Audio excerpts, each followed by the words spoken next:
Today, Democrats compare 9/11 to, of course, January 6th. A Texas teacher is fired for reportedly defending pedophiles, and a new study from Harvard reveals disturbing trends with COVID vaccines. But that's only for our BlazeTV subscribers because, of course, YouTube will ban us. We've got all of that and more coming up, and it all starts right now.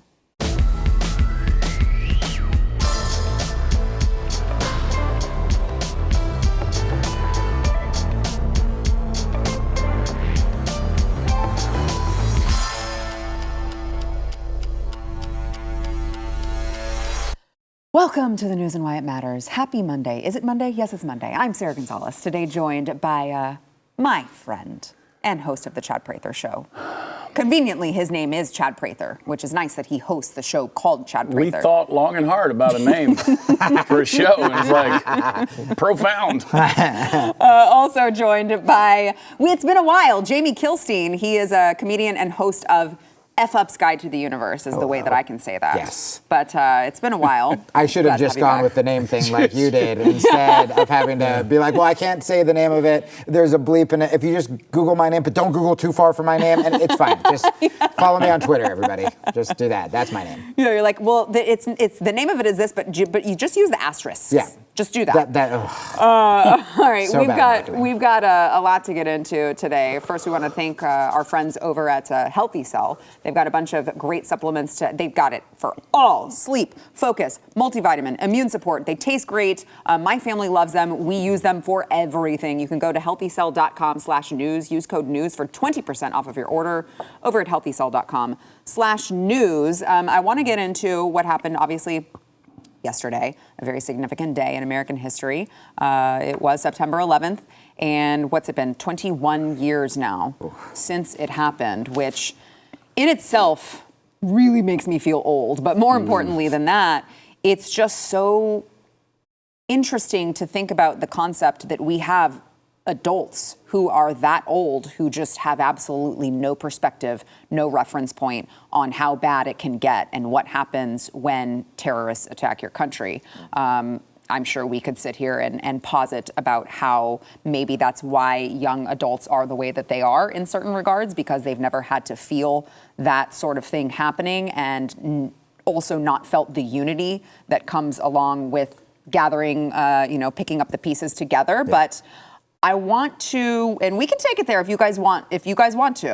But I want to first play for you. Of course, a lot of Democrats are comparing 9/11 to January 6th because everything is January 6th now. January 6th is the worst thing that's ever happened to America. And Democrat Senator Mark Warner from Virginia appeared on CBS's Face the Nation yesterday on the day, September 11th, and compared 9/11 to January 6th. Watch. In many ways, we defeated the terrorists because of the resilience of the American public, because of our intelligence community, and we are safer, better prepared. The stunning thing to me is here we are 20 years later, and the attack on the symbol of our democracy was not coming from terrorists, but it came from literally insurgents attacking the Capitol on January 6th. But I do worry about some of the activity in this country where the election deniers, the insurgency that took place on January 6th, that is something I hope we could see, that same kind of unity of spirit. An insurgency. Yeah. Unarmed insurgency. Well, they were armed with little mini American flags. Does that count? Well, it's time to invade West Virginia, I think, right? I think we have to. It's so insane because when I come on, I'm definitely more liberal than a lot of your guests, I'm sure. Yes. And I always in my head, I come on the show and I'm like, I'm going to be a good example of liberalism. I'm going to bring the country together. And then I hear stuff like this and I'm like, I am a conservative. Let's go buy a gun and slaughter some meat. Like it's so crazy because you can say, look, was January 6th great? No. Would I have gone? No. Right. But where the left, they fumble so much where it's like, hey man, January 6th wasn't good. Keep it at that. Right. And then the audacity to compare it to something that was so tragic that we are still feeling the ramifications. I mean, God, we just pulled out of Afghanistan, right? Like we are literally still feeling the ramifications from September 11th. To compare that, it's just like, dude, this is why people are leaving the left. It's because of insanity like that. Chad?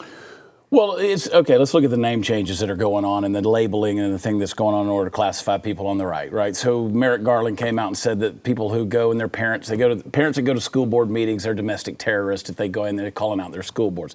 So there was that kind of language, and now you're an insurgent. You've been called a domestic terrorist.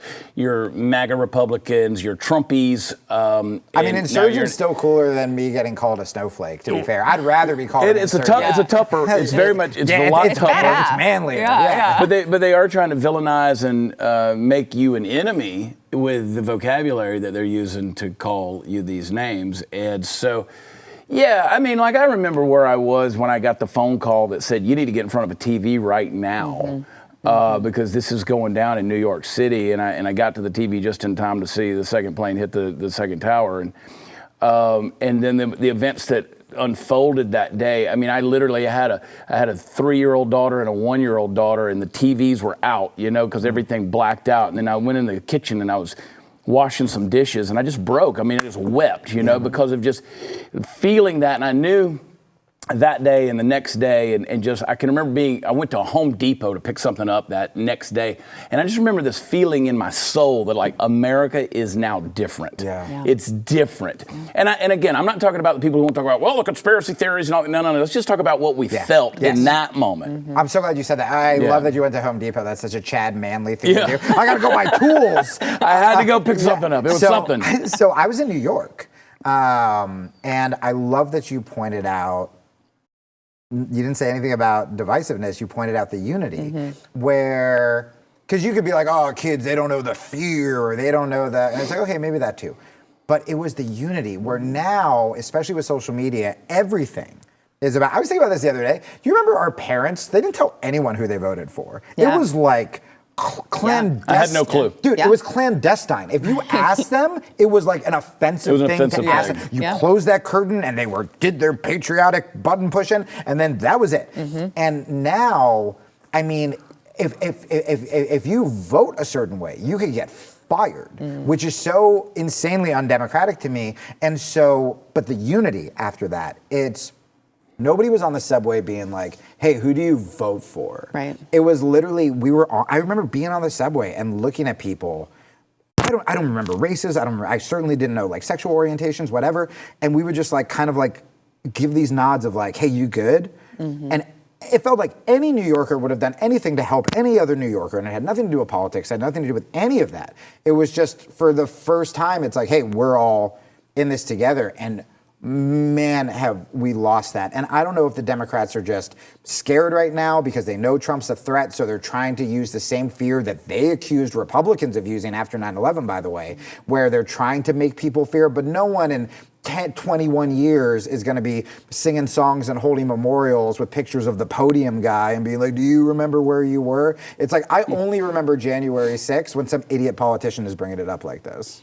Yeah, I mean, to that point, how do we course correct when we have our own lawmakers? As I just played Mark Warner. There are plenty more of them, by the way. But even Hillary Clinton from the Clinton dynasty, who's on air talking about 9/11, but talking about having to deal, the importance of having to deal with political extremism. And it's like, how do you course correct when you have these people who would define themselves as very important to our country, right, to our country's status, and they're the ones who are doing the dividing. We just had Joe Biden, 2 weeks ago, end of last week, I can't remember days, but he went out and he was the one who was basically demonizing and dehumanizing half the country. And then here we have, I want to play Hillary Clinton referencing, the importance of dealing with all of this political extremism. Watch. We have also, I think, been reminded about how important it is to try to deal with extremism of any kind, especially when it uses violence to try to achieve political and ideological goals.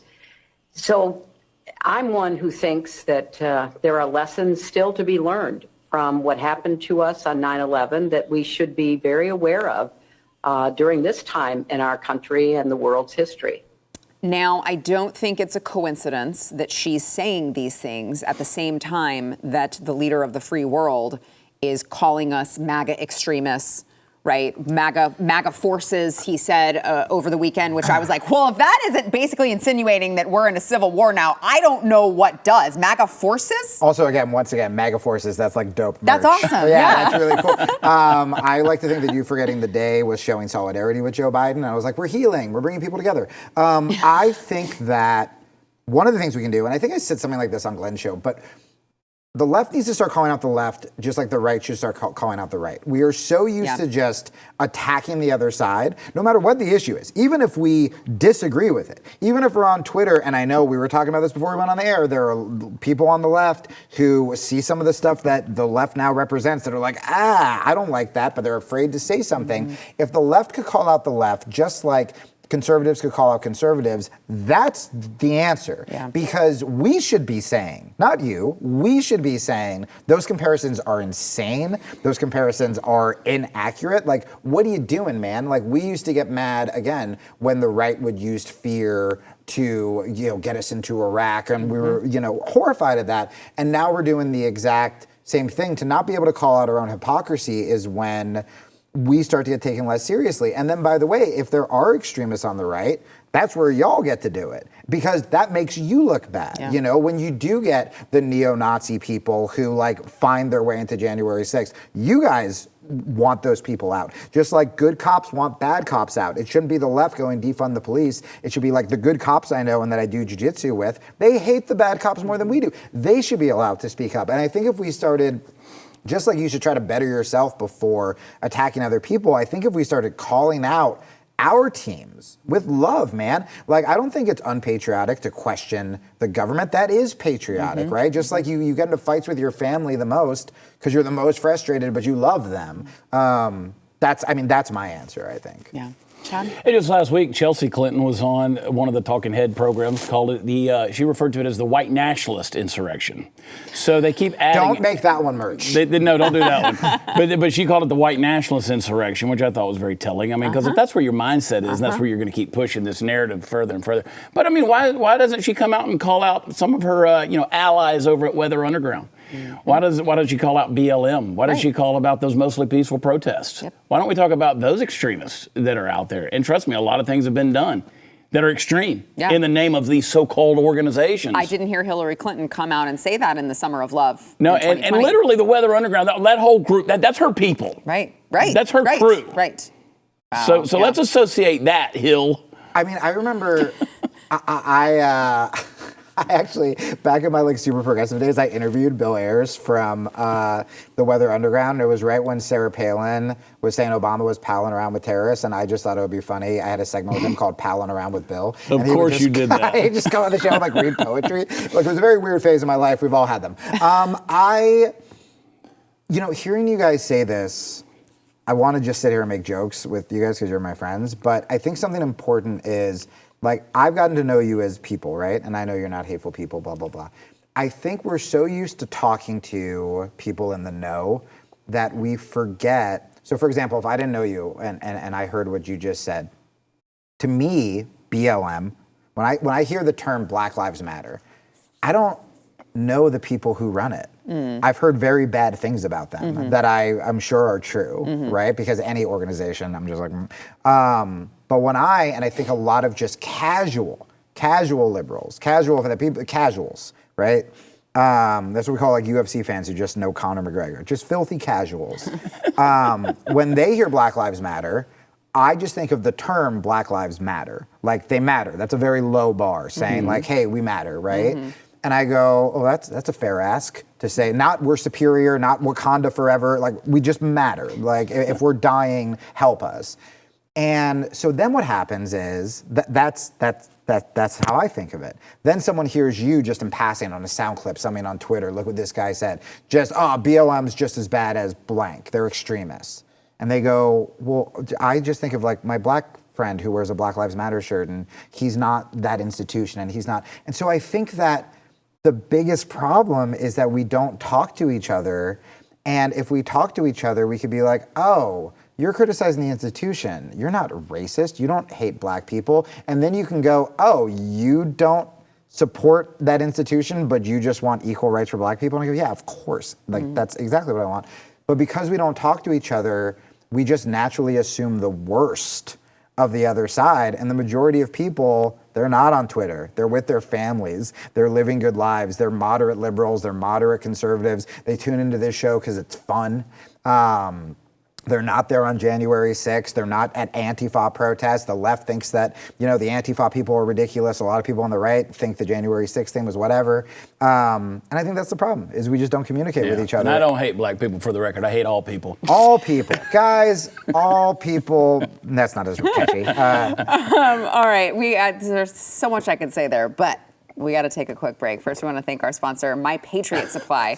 Look, when you have the President of the United States telling you there are going to be food shortages, you should probably take that seriously, because that's not really good PR for him to be actually telling you.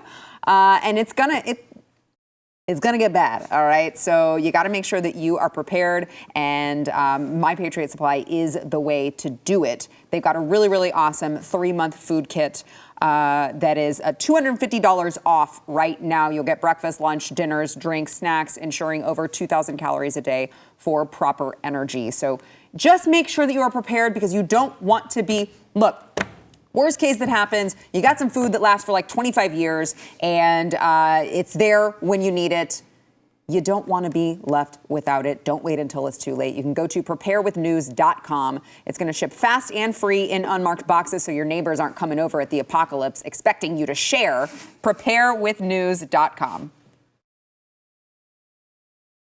On Friday, Amber Parker, who taught English at Franklin High School in El Paso, was fired. This is El Paso, Texas, of course, so here in Texas. A clip from a TikTok video showed her apparently defending pedophiles to her students. So we know she's a very upstanding individual and definitely should be around children and not like 500 feet from anyone's schools. Here were her remarks. Watch. What? Stop it, Diego. Yeah, no, we're not going to call them that. We're going to call them MAPs. No. Minor attracted persons. No. So don't judge people just because they want to have sex with a 5-year-old. No, nothing to see here. Nothing to see here. Not like what we've been saying was going to happen, which was like they're clearly doing this to promote, they want to change pedophile to MAP because they want to promote empathy towards these people who are trying to have sex with your children. Well, look, as a lifelong conservative, I just want to say that... Let me go back to your point, though. Let me go back to your point. See, now, back to your point with the BLM thing, and let's apply it now to this. So if I say to somebody else, like, you know what?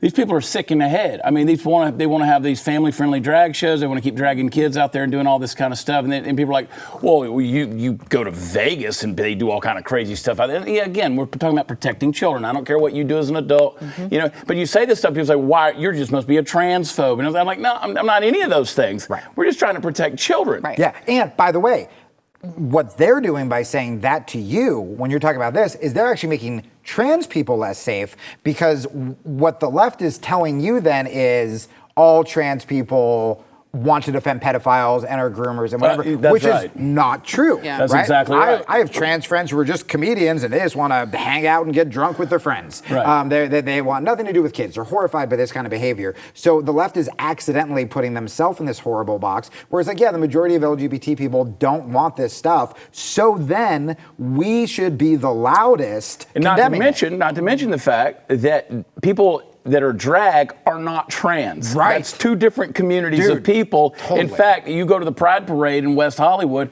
the trans people don't want the drag people in the parade because they think it's an affront to who they are as their identity. Yes. It's a mockery of it in their mind. That was so progressive of you. But wait, but I'm a woman and I don't want the trans people to do that for you. To do that for me. Objectify you. Yeah. Do I get a place at that table? No, you don't. No, you're cis. So it doesn't work. There was all sorts of infighting, though. I remember when, like, there were, like, gay dudes on the subway who would grab girls and just be, like, just strangers, sexually assault them, and just be like, haha, we're gay, it's okay. And then, No. yeah, I mean, it was just like friendly, drunk, pretending. whatever. Yeah. But they're like, well, if I'm I not was sexually pretending- I was attracted to pretending to be you, gay. It doesn't matter. right? And it's like, again, this should be so simple. Yeah. Like the left should see this and just be like, gross. Yeah. No, like it's not LGBTP. Like we're not throwing pedophiles on there, but then They're They trying want to. to. well, again, the Hence the reason they're doing Right. maps. They want to add an M on I there. don't know anybody like that. You know what I Well, mean? because we cover these stories. I don't mean to get animated towards you. No, I'm no. we cover these stories way more than you would feel comfortable knowing. So it's like, well, if you don't know anyone who would say that, Right. where are they coming from? Yeah, well, so one, you can always, I'm the closest to a lesbian here, so like you're allowed to do that. But also, you know, I to me, all of these stories should be condemned. And my thought is, just like when the left sees racism on the right, and you guys would all be like, can they stop calling all conservatives racist, which is horrible? My hope Yeah. is that it's the same. Yeah, It's just yeah. like you can pick out, here's a Republican being racist, here's a cop being violent, here's this, that. Here's someone being a groomer. Right. But that is not representative of the LGBT community. And again, you guys, me, we should all hope that. Mm-hmm. We should all hope that the LGBT community condemns this, just like we should all hope that bad cops get kicked off the force, and instead of defunding the police, it's like, no, train them better. We should all want these things, but we're so used to, once we see a bad actor on one side, going, all of them are bad. Right. And I don't think that's true. So I wanna, in this same vein, I wanna throw in here one more, because we're talking about all of these crazies who want to promote these things for your children. Can I just say, yeah, sure. where you're totally right is the left should be ostracized or punished or criticized for not widely screaming and they're calling not. this stuff out when it happens. They're not. And I think it's not because we're predators, it's because we're cowards. And because they sit there on Twitter and they go, well, I don't want to be called a transphobe. But They don't wanna chances, get canceled. Yes, Right, but chances right. are if they did say something, the majority of people on the left will be like, oh my God, we can stop defending Yeah. these drag shows? Like, I Yeah. don't want to defend that in the first Right. place. So they're cowards, which is also like terrible. Right, it's like, which is If our worse? children are in jeopardy, Yeah. then like speak up, dude. Right. Well, I mean, so speaking of our children being in jeopardy, I want to play for you guys a TikTok. This is a Miami surgeon, Dr. Gallagher, who is promoting, she's using TikTok to, of course, who uses TikTok? Do you use TikTok or do children use TikTok? Do young adults use TikTok? I refuse to use TikTok. Well. Maybe TikTok's the problem. You know what? TikTok being They do, they eliminated. very Cancel That was something TikTok, that everybody. when Donald Trump said they were going to try to get rid of TikTok, I was like, that actually would make society a much better place. But she is advertising the gender-affirming surgeries that she performs to all of these adolescents on TikTok. Let's watch some of that. All right, so it says, is it possible for AFAB folks to keep their anatomy and get plastic surgery? And she's saying that, if you need to stand to pee, surgery is needed. Usually the vagina needs to be removed. If the vagina is removed, the uterus needs to come out also. But don't worry. She can do all of those things for you. This is the one, I believe this is the same one who calls, yeah, look at that, guys. I can't get over this. These pictures infuriate the crap out of me that this is supposed to be beautiful. We're supposed to find this beautiful. This is a double mastectomy. So they chopped off a young girl's perfectly fine breasts because she needs mental help is basically what we're doing.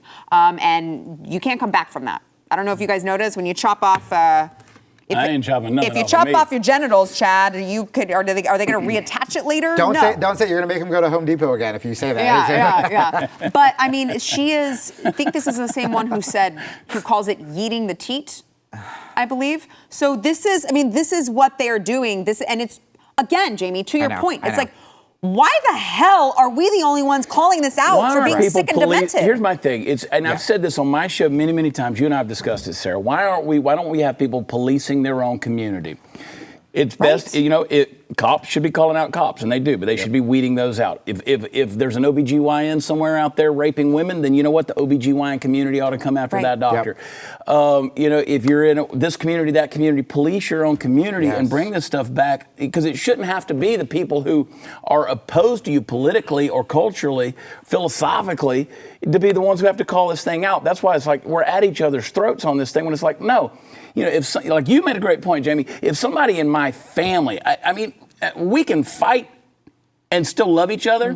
Like I can talk to you, I can say things to you that nobody else better say to you, right? So we're making it so that the people outside of the family, whatever your family may be, your community, have to speak into it because you're not self-correcting. That's a great point, man. And I think people treat social media like it's a video game. Yes. Where they don't look at that picture. You should look at that picture and your heart should break. Right? Yeah. And so then you get all these emotions and you're angry and you go, all right, I'm just going to go after the other side. And then you go after the other side. And then the other side doesn't listen to what you're saying and they go, okay, well, now we're going to attack them. And I guess they're transphobic. And then everyone starts throwing talking points at each other and no one's actually listening. No one's helping that person, by the way. We're just fighting about that person and that person's just gone. We don't know their name. And I feel like you're right. I mean, that's the biggest thing. And I said that earlier today. I think I said that on Glenn's show. We all agree, is that we need to police our own and just show compassion and just remember, like, Twitter, it's real people's lives, period. And also, it's not real life. It is both real people's lives you're affecting and it's not real life. Because when you go outside, when you go to jiu-jitsu, when you go to Home Depot, when you're watching the game with your friends, no one knows the ins and outs of Twitter drama and hashtags and banning. No one knows if you're banned from Twitter. Like, real life doesn't care, man. They're just trying to, like, get by, live a good life, take care of their family. Yeah. All right, we got to take a quick break. But if you are watching on YouTube, just a reminder, you're going to have to go over to BlazeTV probably for this next segment because we're talking about some new research on COVID vaccines that are, I don't know, kind of important for all of the millions and millions of people who took it. Bye, everybody. But YouTube overlords do not want us to give that information to you. So make sure that you go over to BlazeTV. First, we want to thank our sponsor, Bank on Yourself. So do you really, ask yourself a question, do you really control your retirement money? If you've got a 401k or an IRA or a similar retirement plan, the government actually controls it, not you. Bank on Yourself is a better way to grow and protect your hard-earned money. This is a retirement plan alternative that has never had a losing year in over 160 years. I'd call that quite the track record. You will get access to your money for any purpose with no questions asked and without government penalties or restrictions on how much income you can take or when you can take it. You cannot do that with a 401k or an IRA. The rules are ridiculous. Not so with Bank on Yourself. You might be wondering, how can all of this happen? How can we do this? Well, you need to contact Bank on Yourself. You can get a free report with all the details on how the Bank on Yourself strategy adds guarantees, predictability, and control to your financial plan. Don't wait until it's too late in this economy, especially. You can go to bankonyourself.com/matters. That is bankonyourself.com/matters.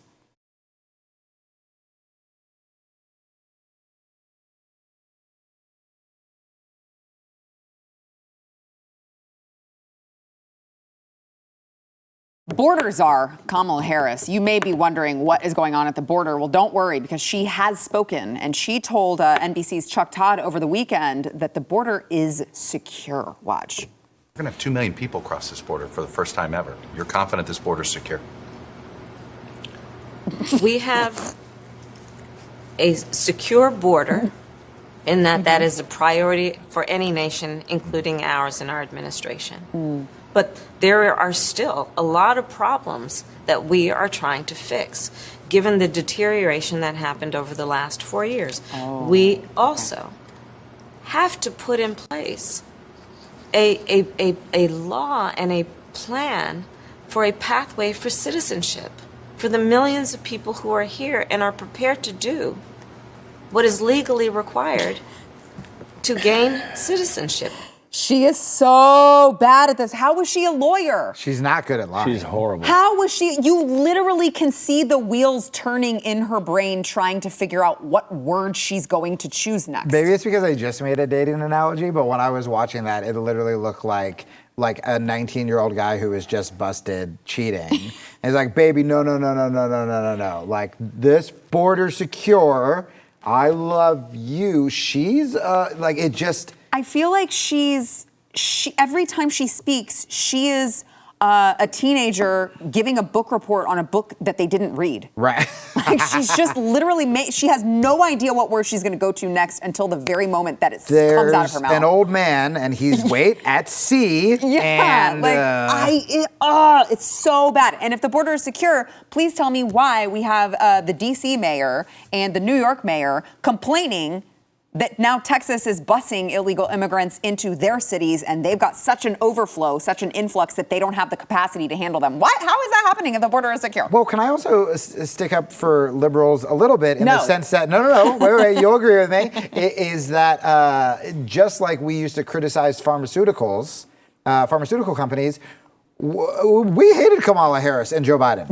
None of my friends liked them. Maybe it was because I was like a Bernie guy, but like no one ever liked her or what trusted. percentage did she get? What percentage? She was the first one out of the primaries. Nobody liked her. Stood up and cheered when Tulsi went at her during the debates. It was incredible. She's another example of affirmative action, right? Well, now everyone has to pretend. She should never have been where she's at. I mean, let's just be honest. She should have never been. She's never been smart. She should have never been where she's at. No, and by the way, there are plenty of women of color who would be good. She's not one of them. But isn't it sad that they've reduced it to that? But I mean, the fact that those were the criteria, we're going to find a female of color. Yeah, exactly. That's when you know you're doomed. Same thing with the press secretary. But the logic that she's trying to use there is we've got to come up with a law so the people who are already here. If you have people move, let's just say strangers move into your house. You're living there. You could stay there. They come in and they're like, we're going to live here too. Right. He's like, well, you know what we need to do? We need to come up with a way to make sure that they're comfortable and they're just going to be a part. We'll assimilate them right into the house. Right. That's not a very Burning Man attitude. Yeah, it's like at some point, they're going to be like, I don't want you in my house. I love that you're not here. You didn't come the right way. I love that she said, who are willing to do what's legally required. It's like, well, no, they weren't. I mean, I'm sure conveniently they would love to get amnesty from you, and they were willing to sign whatever paperwork they need to sign. But if they were willing to do what was legally required to come here, then they wouldn't be here illegally. Yeah, I think when talking about it, when I start to get, when my little lefty radar goes off, is I think there's a difference between the criminals, right, and the people who come over from desperation. And I think like lumping them into one group isn't great. But they're all criminals just for by way coming over. Right. Sure. But I mean like the people who come over here to... with nefarious intentions. Yes, of exactly. Course. Right? Like the drug dealers, the gangs, et cetera, where that doesn't mean that if you come over and you're like, I have a sad story, they're like, all right, you, get on in here. I'm not saying that means let them in, but I think when thinking about possible solutions, which by the way, I don't have an answer for, I think when thinking about solutions, having that compassion to be like, man, there are gangs, just what you said, Chad, there are gangs, there are people who come over with nefarious intentions, and then there is a family that was so desperate, like if your family was so desperate, if where you lived was so corrupt, if you were so poor, and you hear this story of this shining light of a country, that you're gonna risk your family's life to bring them over here. I'm not saying that means let them in. I'm not saying that Americans should suffer. There also is a process for that. Yeah. That's not illegally crossing into the country. Right. And that's where I get stuck. Right. Because your compassion takes over. And we understand that. I get that. And again, I don't know any conservative out there that doesn't have that compassion. Right. Now, we're accused of not having it because we make these blanket statements and say, look, we had 84 nationalities, 130 nationalities that were apprehended at the southern border last year. Melting pot. Those aren't coming from south of us. Right. Yeah. We just had, 3 Chinese nationals arrested 3 weeks ago. Right. So the compassion is one thing, but at some point in time, common sense has got to take over too, and the rule of law's got to express. Go ahead. I was just going to say, I mean, sure, there needs to be reform when it comes to the path to citizenship. There needs to be that. But my God, we're nowhere near it right now. Yeah, I know we've got to take a break, but I think that's my mentality is like, I have compassion for people, but logically speaking, I know we can't, like our country cannot continue just bringing everyone in and expecting to just still be that light, that shining example of a city. I mean, it's going to crumble. But what if we traded some of like those Democratic politicians for the good families? You know what? I'm willing to talk. I'm willing to We'll do barter. 3 families and you guys have Biden. Okay, let's talk. All right, we got to take a break. We'll be back.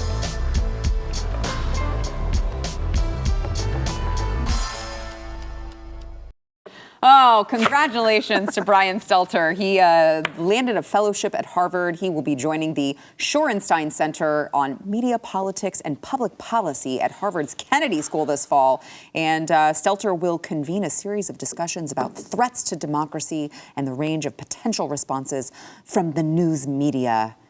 And some of these discussions will be live streamed, so you can believe we will be bringing you the wonderful tidbits that you don't want to That's miss. going to be a treasure trove of entertainment. I feel like The world focusing needs on reliable sources. I feel like focusing on the threats to democracy is the reason why he was landed out of a job. Right. But I guess we'll see. All right, we could spend time talking about this, but I also, Jamie, I want you to be able, we've got like 30 seconds, tell everyone where they can find you. Yeah, so I've actually been having so much fun talking to conservatives. You guys are way funnier than my old friends. So I would say, I do stand up. I'm touring. I'll be in Syracuse and Vegas and Houston and Austin. You can go to jamiekilstein.com/tour. I have a podcast, which you can find there. I can't say the name on the show because it's cursing. We've It's got from it F in up the sky to the universe. We gotta go. Social